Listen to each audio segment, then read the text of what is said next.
Hi, it's Dean from Maverrik and I am here with Paul Briault. Paul has joined as a director of our new London office. Paul, welcome to Plymouth. Thank you. Not quite London. We've got a skyscraper just about. Well, it's 13 stories, but it's nice to have you here. You have a really interesting background. So you have been in government. Yes. You worked at the Cabinet Office. Yes. What the hell was that like?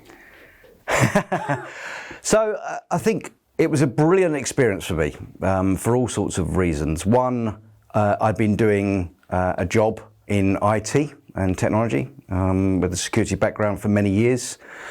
Jumping ship into the Cabinet Office to do policy work and to look at, forming new policies at the creation of e-government when the world was going digital and everything needed to be done better online was a really interesting place. Mm-hmm. So I think interesting is probably the word, and you can take any connotation from interesting you like. So you were in all of that kind of as the digital world was kicking off. Yes. You were in the middle of all of the government trying to figure out where this is going to go, and I bet they didn't see half of it coming because of where we are today. Technology's just gone. Yep. You go work with the likes of HP, now Dell EMC, big corporate. What do you see? What was your experience of that and the sales environment of working in those kind of size companies? Yeah, so firstly, it was quite a jump coming out of the Cabinet Office and going into the private sector selling. I'd always used my relationships, my network to help with conversations. I think I'm a bit of a people person. I get on with people, and one of the things I learned very early on was never to burn a bridge, never to trash a relationship, and you never know what might happen. And I think that's been true throughout my life, regardless of work or other. Working in those corporate environments is very different, and the goals are very different from the top. You are asked to do things that are perhaps at a pace that is different. The outcomes are also different because, when you're in government, you don't have targets to reach per se, save for the vaccination rollout and things like we've seen recently. So I think the focus was very different. The intensity is possibly the same. It's just different work. I think the work I did in the Cabinet Office was long and hard. And enjoyable. We're right at the centre of when e-government was kicking off, and I was involved with the security and identity policy. So that was really interesting. Some of the big corporates, they are pushing very hard on their field teams to go and get their message out, and I think they've struggled over the last 5 to 10 years with making that efficient. And I think when I was there, it was a lot easier. Fax machines were still in place, and actually, if you had a good product and someone needed it, the fax machine would just roll and you get an order. I think the world of technology has increased, which has meant more entrants to the market, which has meant that actually lots of people are competing for the same business. And I think it's that piece, that change for technology companies that's been the hardest for those to adapt. And you've seen people die as companies. You've seen others kind of reborn in terms of where their go-to-market is. And we've seen lots of examples of how companies could have changed and they didn't. So some of these big companies, they've heard social selling, they've got LinkedIn Sales Navigator, and they might go, yeah, social selling, that's like soft and a bit wet and a bit, it's not proper selling. We've had some conversation with companies and they've been really surprised about what social selling really is and how it unlocks relationships and unlocks business. What's your experience of our social selling, our model of social selling? What do you think of it? Obviously, you're going to say it's good, right? Yep. Hopefully. But what's your experience of what corporates think about social selling? Yeah, so it's a good question. And I think every corporate has those two words, social selling, right? But actually, since understanding, more and more, and certainly understanding how Maverrik adds value, there are two distinct parts for me that are really important. The first one is social engagement. And people think that just being able to press connect is social engagement. The killer, I think, in these corporates is that's how they see LinkedIn, which is a method of a salesperson who has something to sell, pitching, and the connection saying, oh, that sounds great, I'll connect. Social engagement isn't that. It's about initiating a two-way conversation, being meaningful, and delivering appropriate content. So first and foremost, social selling, everyone's got one of those teams, everyone's got one of those mandates, and everyone's got, as you said, LinkedIn Navigator licenses. Do they really know how to use those licenses? And do they really know how to use LinkedIn to enable that engagement? I think the answer is not yet. And that's why I love this, because this is the stepping stone to make that a very simplistic move. So what Maverrik does, as well as the social engagement piece, is the ability to deliver content that initiates a reaction from someone else. And again, if you transpose that into a normal world, you don't rock up at a party and say, hi, I'm Paul Briault, I've got this to sell, do you want some? You know, it takes some time. So social engagement is about building relationships meaningful, that actually get the reaction that you want from a human being, even though it's online. And I think that's the new way that corporates and anyone who wants to go and be different, amplify themselves, amplify their brand, needs to understand. And that's why we're here. And I think that's why Maverrik is in the right place to be able to take that message to corporates, to re-skill some of those teams and to open their eyes to what social engagement will lead to. Mm-hmm. When you're on LinkedIn and you're using our methodology to build those relationships with people you've never met before, maybe never had any prior contact before, do you think you can actually get a relationship advantage in a competitive process from doing that? Absolutely. Absolutely. And I think this is about not pitching. It's almost alien to a sales team to say, don't pitch. It's about building that relationship. So absolutely, it's a differentiator, and there is massive advantage for organizations who want to spend time and effort to do that piece of the kind of relationship jigsaw, if you like. Get them to the point where actually they want to know what you do. They want to know a little bit more around some of the services, rather than throwing something over the wall and hoping it sticks. So if you're a senior business development person, you've got a 7-figure sales target on your head. Do you think LinkedIn's a viable option? I think LinkedIn's always a viable option. Now I know the power of it. It depends where you are in that sales cycle. Depends where you are with that account. I mean, there's two ends of the spectrum. There is an end that says a senior sales guy has a relationship with a bank and actually knows all of the stakeholders there personally, right? Will LinkedIn help with those stakeholders? Possibly not, because actually there's a meaningful relationship that's already existing.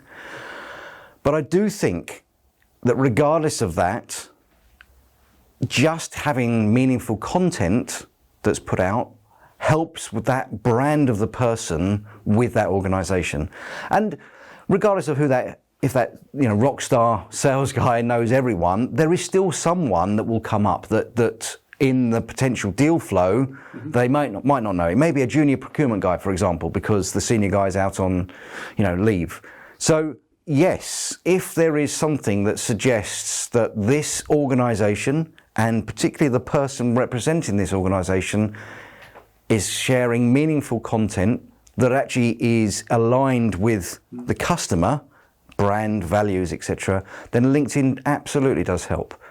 So that's an extreme example. I think, there are very few extreme examples, and there are very few, sales teams that have a superstar rock star in place, selling, time and time again, doing the number time and time again. If they've got one, fantastic. LinkedIn can still help. So let's go to the other extreme, and let's say you've got this big 7-figure target on your head that you've got to hit. Obviously, you've got to have a run up to that. You've got to build the relationships. You're not going to close a huge deal in 10 days, 5 days. It's going to be a process. Let's say that you've got a target that you've got no prior relationship, no prior contact. Do you think it's viable from... obviously, you can't do the deal on LinkedIn. No. We all know that. We're unlocking relationships with LinkedIn. Yeah. Do you think LinkedIn can get you into that meeting with that big client that could unlock the major deal? Yes. And the conversations I've had go simply like this, and I think this is the problem statement for every sales organisation with seven-figure targets down to whatever, which is, I have a value proposition, I believe in it, I know it works. It may not be the best of what they've got in the market. I will bet myself probability that if I'm pitching to the right person, the right buyer, then my conversion rate will be, let's say, average 60%. Some of them are saying 75 to me. Their issue is they're not in front of enough of the right people. Mm-hmm. And the way that happens right now is that people use whatever means, telephone, the website, emails, LinkedIn, and any other media to get that engagement started. Right. What we've seen from Maverrik is that the process that Maverrik delivers accelerates that engagement. Every sales director out there will say, right, here's the target for the year. Net new sales teams, you've got 3 months grace, essentially, to build a pipeline. Everyone talks about funnel management. Everyone talks about fill the hopper at the top. The more you put in, the more you'll get out. And there's some organisations, some technology, it's 1 to 5, some is 1 to 10. In other words, you need 10 deals, opportunities to get one. It's the speed that is the key to this. Mm-hmm. The speed of getting the engagement to get in front of the right people. This accelerates that process so that everyone managing funnels, managing a process of MQLs through to SALs, that speed means you cut out potentially 2 to 3 months of otherwise potentially dead time or otherwise time that you're using other mechanisms to try and get that engagement. Some people will spend a lot of time trying to get somebody on the phone. Correct. That's near impossible sometimes, or you have to try and catch them at the right moment, the right time. Yet on LinkedIn, they're there. There's a green dot saying they're active right now. But if you go pitch them and hit them over the head on the first engagement, you've just educated them who they need to avoid. Yes. And you'll see, and we see it all the time, many people talking about vendors pitching, and that is pretty much in today's day and age the wrong thing to do on LinkedIn. And most people see LinkedIn as a pitching mechanism. And I think, I hope, and my dream is to educate people that with Maverrik you can turn LinkedIn into the engagement tool that it was designed for, the engagement tool that's appropriate to every business out there. Mm-hmm. Awesome. So Paul, what are you going to be up to with the London office? It's not going to be contained to London, but that's where you're based. Yeah. What's your plan of attack for London? Yeah, so I think there's some exciting conversations already bubbling. As I said, having been there, done it, as sales director and leader, it gives me an instant advantage to be able to understand what the client is trying to manage right now. Since I was active as a sales leader 4 years ago, I think things have changed. I think the pandemic has changed quite a lot in terms of how people work. And I think we're at the real sweet spot of actually helping those businesses get to the next level. So I'm actively out there. Technology companies, primary focus, because I know they need help and they're driving, technology is the lifeblood of pretty much everything these days. So how technology companies differentiate themselves in a saturated market, we're here to help. And it's going to be a roller coaster ride, but I'm looking forward to it. So one final question. You've got some big technology companies with, how do I put it, a relatively young or inexperienced SDR team. Yep. Yeah. So they might have a couple of hundred SDRs. They're there to open opportunities and all of those things.